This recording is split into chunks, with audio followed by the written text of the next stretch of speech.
বলো ব্রাইড মধুমিতা কেমন সাজতে চাইছো আজকে? আজকে তুমি যেটা ভালো বুঝবে সেটাই সাজিয়ে দাও। না তাও কিছু প্রেফারেন্সেস বল, চোখ কি করবি? প্রেফারেন্সেস বলতে নর্মাল আইজ একটু নিউডের ওপর থাকবে। গ্লিটারি হবে? লিপসটা হ্যাঁ গ্লিটারি করতে পারো, তোমার যদি ভালো লাগে করতে পারো, অসুবিধা নেই কিছু। লিপসটা একটু ডার্ক থাকবে, ব্যাস দ্যাটস ইট। আর একটু গ্লসি একটা গ্লোই ডিবি হ্যাঁ ডিভিডি একটা ফিনিশিং থাকবে, দ্যাটস ইট। আর হেয়ার বল?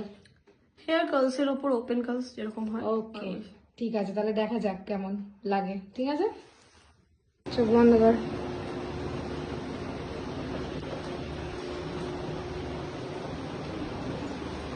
হ্যাঁ একটু ওইদিকে মুখটা ঘোরা, চুলটা দেখা পুরো ঘোর। ইয়েস, এবার দেখি ফ্রন্ট।